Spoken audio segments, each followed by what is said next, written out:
हे डावे, वामपंथी किंवा स्वार्थी राजकारणी हे जळवांसारखे असतात. ते फक्त तुमचा वापर करून घेतात, तुम्हाला तुमच्या शरीरात चिकटून तुमच्या शरीरातला रक्ताचा शेवटचा थेंब पिळून घेतील, तोवर सोडणार नाही आणि संकट आल्यावर पळून जातील. तसे हे CJPवाले पळाले. म्हणून कोणत्याही राजकीय अजेंड्याचा बळी पडू नका. आपला आवाज उठवा, पण संयमानं, सनदशीर मार्गानं आणि शालीनतेनं. ही फार महत्त्वाची बाब आहे. भारतात लोकशाही मार्गानं नको असलेलं सरकार बदलता येतं हे आपण आजवर पाहिलं आणि त्यावर विश्वास असलेली जनता आजही या भारतात राहते. पण नेमकं हेच विसरलेले लोक असा आताताईपणा करतात, असा कांगावा करतात, पण तो त्यांच्याच अंगलट येतो हेही आपल्याला दिसतं.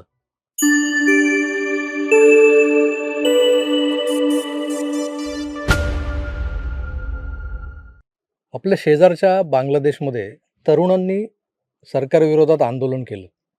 नेपाळमध्येही तसंच झालं. श्रीलंकेतही काही वर्षांआधी असंच एक आंदोलन झालं होतं. या सगळ्या गोष्टींच्या पार्श्वभूमीवर बंगलोरमधल्या काही जिओ पॉलिटिक्सवर PhD करणाऱ्या विद्यार्थ्यांनी तिथं झालेल्या सगळ्या आंदोलनांचा राजकीयदृष्ट्या नीटसा अभ्यास केला आणि एक लघु प्रबंध तयार केला आहे. एक रिपोर्ट, समराईज रिपोर्ट म्हणू आपण, जो अद्याप कुठे प्रसिद्ध झालेला नाही आहे, पण काही राजकारण्यांना मात्र त्याच्या प्रती पाठवल्या गेलेल्या होत्या. काही पॉलिटिक्स मॅनेजमेंटवाल्यांना, जसं की प्रशांत किशोरसारख्या लोकांनीही या प्रती मागून घेतल्या, मिळवल्या आणि वाचल्या. आता ह्या वाचल्या असतील असं माझं मत आहे, पण प्रशांत किशोरनी परवा जे वक्तव्य केलं आहे की व्हॉट्सअपमुळे सत्तेत आलेल्या मोदींना तीच सत्ता वाचवण्यासाठी इंस्टाग्रामवर यावं लागलं. आता या वाक्यात जे काही दडलंय ना, त्यात एक गोष्ट अधोरेखित होते, ती म्हणजे सोशल मीडियाचं महत्त्व. आता मोदींना व्हॉट्सअपवर आणणारे किंवा फेसबुकच्या माध्यमातून सत्ता कशी मिळवता येते हे सांगणारे, दाखवणारे कोण लोक होते त्यावर मला आता बोलायचं नाही आहे ते. पण मला वाटतं मोदी हे काळासोबत चालणारे राजकारणी आहेत. त्यांना कालपरत्वे बदलणाऱ्या राजकीय, सामाजिक आणि भावनिक वातावरणाचा लगेच अंदाज येतो आणि ते त्या नव्या बदलांचा स्वीकार करतात, अवलंब करतात. महत्त्वाचं म्हणजे या बदलांच्या लाटांवर स्वार होत ते निवडणुकाही जिंकत आलेत आणि हे महत्त्वाचं आहे आजच्या या घडीला. मोदींच्या नेतृत्वात वाटचाल करणाऱ्या नव्या युगाच्या नव्या भारतात नेपाळसारखं तख्तापलट होणार का? बांगलादेशसारखा हिंसाचार होणार का? या प्रश्नांच्या मागे दडलंय ते विद्यार्थ्यांचं, तरुणांचं, अर्थात जेनझींचं आंदोलन. आपल्या शेजाऱ्यांकडे झालं तसं ते भारतातही करून पाहायचं का? तर या साध्या सोप्या विचारानं किंवा या उद्देशानं काही लोक निघाले होते गुडघ्याला बाशिंग बांधून. पण मी मगाशी ज्या रिपोर्टचा उल्लेख केला होता बँगलोरवाल्या तज्ज्ञांच्या जिओ पॉलिटिक्सवरच्या रिपोर्टचा, तर भारतीय उपखंडातल्या श्रीलंका, नेपाळ, बांगलादेश या देशांमध्ये जे झालं ते भारतात आणि पाकिस्तानात अजिबात होणार नाही, असा निर्वाळा दिलेला आहे त्यांनी. आता त्यांनी अभ्यासाअंती हे सगळे निष्कर्ष काढलेले असणार नाही का? पाकिस्तानातली जेनजी या त्यांच्या शेजारच्या देशांमधली जी आंदोलनं आहेत ती पाहून खुश जरूर होते. पण त्यांच्यात एवढी एकता नाही आहे आणि त्यांच्याकडच्या विद्यार्थी संघटनाही एवढ्या मजबूत नाही आहेत की अशा काही आंदोलनांच्या नादाला ते लागतील किंवा त्यांच्याकडे तसे नेतेही नाही आहेत की जे अशा आंदोलनाचं नेतृत्व करतील. दुसरं म्हणजे पाकिस्तानी लष्कर आणि ISI. आता हेच तर खरे तिकडचे सत्ताधारी आहेत पाकिस्तानचे. त्यांच्यासमोर कोण जाईल जीव द्यायला? हा विचार म्हणजे तिकडची जी काही जेनजी करते ना, त्यानुसार त्यांना गप्प बसावं लागतं. कारण पाकिस्तानातली परिस्थिती तर प्रचंड वाईट आहे. तसं असतानाही ती जेनजी हे सगळं निमूटपणे सहन करते. सोशल मीडियावर व्यक्त होते. जेव्हा ते दुसऱ्या कुठल्यातरी राष्ट्रांमध्ये जातात, तेव्हा ते शेजाऱ्यांचा जो काही प्रगतीचा आलेख आहे, त्याबद्दल ते भरभरून बोलतात. म्हणजे भारताबद्दल बोलतात, मोदींबद्दल बोलतात आणि हे आपण बऱ्याचदा बघत ऐकत आलो आहे YouTubeच्या माध्यमातून. पण पाकिस्तानात असं काही होत नाही. जे बांगलादेशमध्ये झालं, श्रीलंकेत झालं, नेपाळमध्ये झालं. त्यामागचं कारण मी तुम्हाला सांगितलंय, की ISI आणि लष्कर यांच्या नादाला तिथली जेनझी लागू शकत नाही. इच्छा असेल तरी नाही आणि नसेल तरी नाही, कारण त्यांची तेवढी ताकदच नाही. जो उठेल, उभा राहील, त्याला जीवानिशी जावं लागेल. आणि आजच्या घडीला प्रत्येकाला आपला जीव प्यारा असतो. त्यामुळे पाकिस्तान हा विषय बाद झाला. आता भारताकडे वळूया. भारतात हे सत्तापालट का नाही होऊ शकत? तर इथं मुठभर म्हणजे 142 कोटीतले लाख, 2 लाख, 3 लाख काही माथेफिरू कायदा मोडून हातात शस्त्र वगैरे घेऊन उतरतीलही रस्त्यावर. पण त्यात त्यांना त्यांचा वैयक्तिक फायदा दिसत असेल तर, कारण नुकतंच जे CJPचं आंदोलन झालं त्यात काय दिसलं आपल्याला? ते जेनजी जे होते ते सत्ता पालट करण्याइतपत तीव्रतेने उतरलेले होते का? तर याचं उत्तर नाही असंच आहे. त्यांना उकसवून जंतर मंतरवर आणलं गेलं, तेही सोशल मीडियाच्या मदतीनं. CJP हे एक सोशल मीडिया पेज आधी Instagramवर बनलं आणि त्याला मिळालेला किंवा मिळवून दिलेला जो काही बूस्टेड प्रतिसाद जो होता, त्याच्या जोरावर हे आंदोलन रस्त्यावर आलं. पण रस्त्यावर आलेल्यांपैकी 40 ते 45% जेनझी हे कोण होते? तर ही सोशल मीडियावरची पडीक मंडळी होती.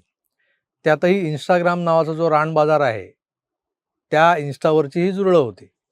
या झुरळांना आपला फॉलोअर बेस वाढवण्यासाठी हे आंदोलन म्हणजे एक शिडी वाटली.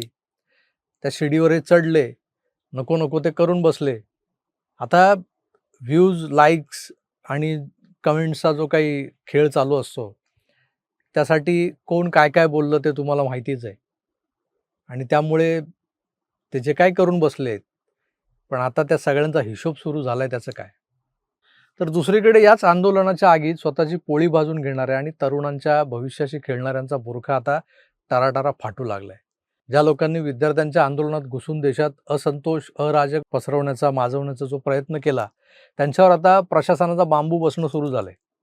आंदोलनात जखमी झालेल्यांचा कांगावा किंवा काही महिलांना, मुलींना झालेली मारहाण, जसं त्यांचं फुटेज वगैरे आहे आपल्याकडे, आणि गैरवर्तन जे झालं महिलांसोबत, त्यावरून काहींना वाटलं की आता पोलीस काय ॲक्शन बिक्शन घेणार नाहीत, आता शांत बसतील. पण गैरसमजात राहू नका.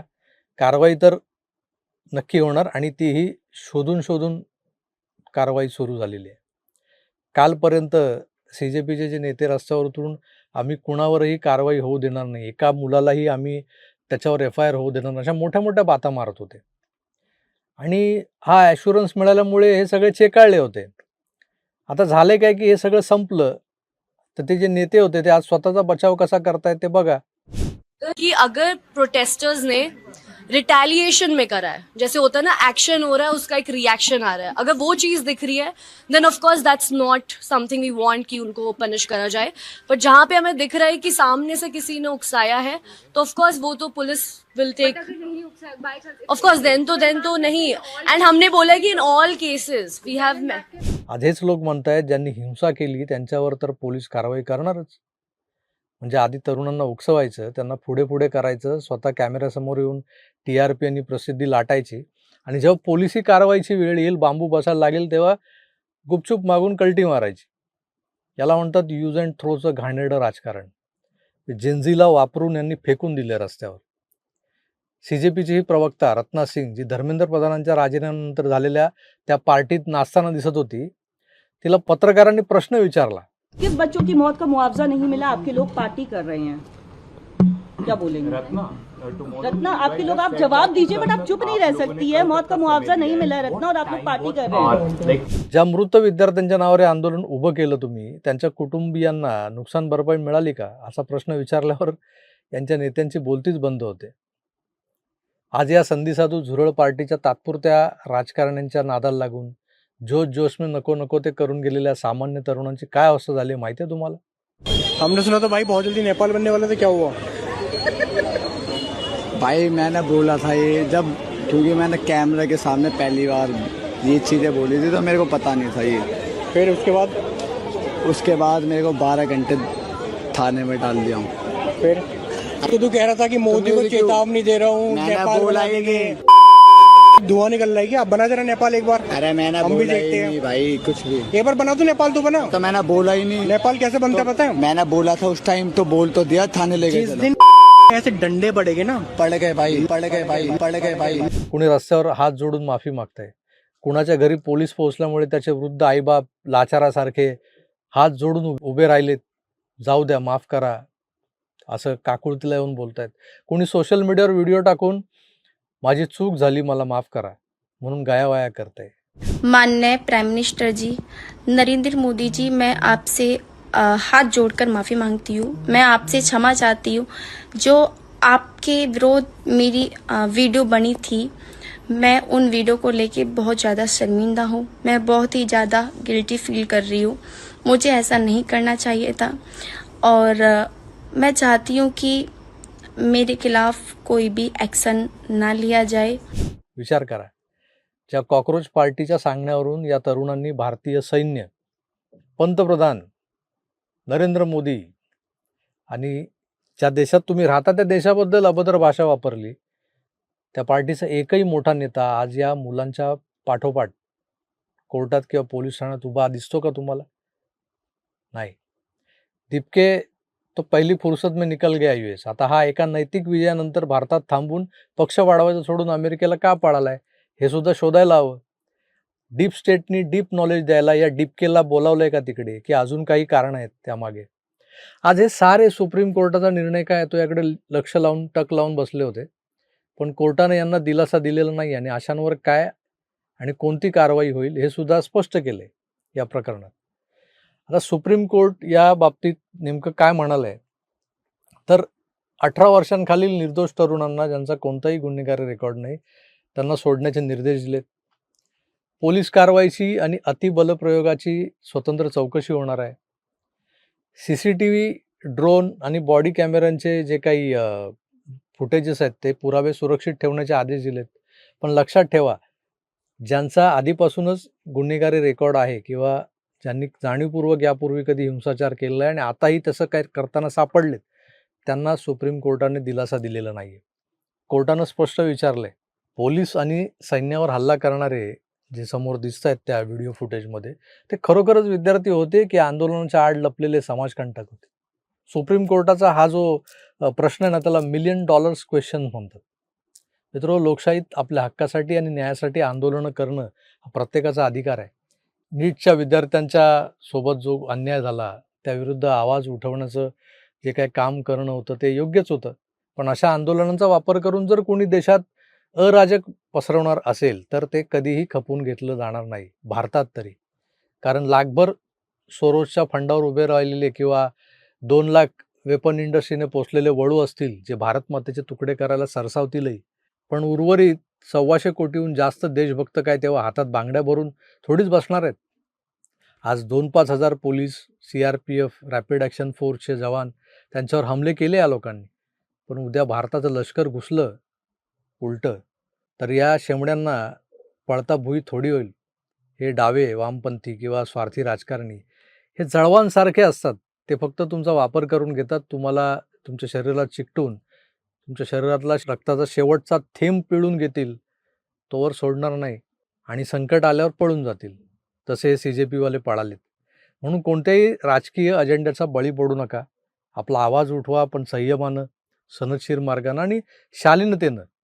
ही फार महत्त्वाची बाब आहे. भारतात लोकशाही मार्गानं नको असलेलं सरकार बदलता येतं हे आपण आजवर पाहिलं आणि त्यावर विश्वास असलेली जनता आजही या भारतात राहते. पण नेमकं हेच विसरलेले लोक असा आताताईपणा करतात, असा कांगावा करतात, पण तो त्यांच्याच अंगलट येतो हेही आपल्याला दिसतं. या संपूर्ण प्रकारावर आणि राजकारण्यांच्या या दुटप्पी भूमिकेवर, आता राजकारण्यांच्या या दुटप्पी भूमिकेवर बोलायचं की नाही, कारण ही जी काही मंडळी होती, अभिजित दीपके, विजेता दहिया, सौरभ दास, ती रत्ना सिंग, तो आशुतोष रांका वगैरे, हे सगळे दिसायला तर बहुतांश लोकांना असं वाटलं होतं की हे कुठून तरी नव्यानं निर्माण झालेले सोशल मीडिया वीर वगैरे आहेत. तर तसं काही नाही. यांच्यावर संस्कार आम आदमी पार्टीचे झालेले होते. हे आम आदमी पार्टीच्या सुवर्ण काळात त्यांच्यासोबत वावरलेले आहेत. म्हणजे अण्णा आंदोलनानंतर त्यांनी ज्या पद्धतीने दिल्लीची सत्ता हिसकावून घेतली प्रस्थापित राजकीय पक्षांकडून, मग काँग्रेस असो, भाजपा असो, कुणालाही यांनी अगदी भीकही घातली नाही असं म्हणा ना. म्हणजे अगदी लँडस्लाईड विक्ट्रीज ज्या होत्या त्या आम आदमी पार्टीने दिल्लीत मिळवून दाखवल्या होत्या. पंजाबमध्ये यांचं सरकार होतं. हे गुजरातमध्ये त्यांनी येऊन खातं उघडलं, गुजरात विधानसभेत. गोव्यात हे आले. हे जे काही त्यांचं चाललं होतं त्या सगळ्यांच्या मागे जे काही षडयंत्रकारी लोक असायचे त्यातले महत्त्वाचे कलाकार म्हणजे हे अभिजित दीपके, सौरभ दास, विजेता दहिया वगैरे ही गँग होती. त्यामुळे यांना राजकारणाचा प्रचंड अनुभव आहे. त्यामुळे हे मुरलेले मुरब्बी राजकारणी आहेत आणि त्यांनी बरोबर आपला हा मुरब्बीपणा हा दाखवला आहे. तो ते सामान्य घरातल्या आताताईपणा करणाऱ्या किंवा अतिहौशी, नवशी, गवशी जी काही पोरं आली होती त्यांच्या बाबतीत. त्यांना उकसवलं, त्यांच्या हातात दगड दिले, त्यांच्या हातात लाठ्या दिल्या, त्यांनी पोलिसांची डोकी फोडली. पोलिसांना मारहाण केली, सार्वजनिक मालमत्तेचं नुकसान केलं आणि आज ते गजाआड गेलेले आहेत. पण त्यांना सोडवायला या कॉकरोच जनता पार्टीचा एकही नेता, सो कॉल्ड नेता तिथं हजर नाही आहे. हां, नाही म्हणायला यांचे खरे आका जे होते अरविंद केजरीवाल आणि त्याचा तो खासदार वगैरे, ती आतिशी, हे सगळीच मंडळी सकाळी दिल्लीत एका पोलीस ठाण्यात, कॅनॉट प्लेस पोलीस ठाण्यात जाऊन तिथल्या ज्या संबंधित अधिकाऱ्याबरोबर हुज्जत घालताना आपण पाहिलीत. पण त्याने काही साध्य होणार नाही. कारण सुप्रीम कोर्टानं निर्णय दिला आहे, जे दोषी आहेत त्यांच्यावर कारवाई होणार आहे आणि पुढचा जो काही निकाल लावायचा आहे, तो तारतम्य बाळगून, पुरावे पाहून त्याच्यावरती निकाल दिला जाईल. त्यामुळं आता कोणी असं समजू नये की पोलिसांवर दगड मारून पळून जाता येतं आणि मग ते तुम्हाला कोणी विचारणार नाही. पण तुम्हाला घरात घुसून शोधून काढून उचललं जाणार आहे आणि त्याला जी काही शिक्षा, सजा भारतीय न्याय संहितेने लिहून ठेवली आहे, ती तुम्हाला भोगावी लागणार आहे. त्यामुळे आता पळणाऱ्यांना पळता भुई थोडी झालेली आहे आणि जे लपून बसलेत त्यांना कुठेही लपता येणं शक्य नाही हे जाणवलेलं आहे. आता ही जाण आहे ती समस्त जी काही जेनझी आहे, त्या जेनझीच्याही डोक्यात काही प्रकाश पाडणारी ठरो एवढीच अपेक्षा करतो. तुर्तास मी इथेच थांबतो. पुन्हा भेटूच, तोवर आपली काळजी घ्या आणि पाहत राहा आपलं आवडतं यूट्यूब चॅनल आकार DG9. धन्यवाद. नमस्कार.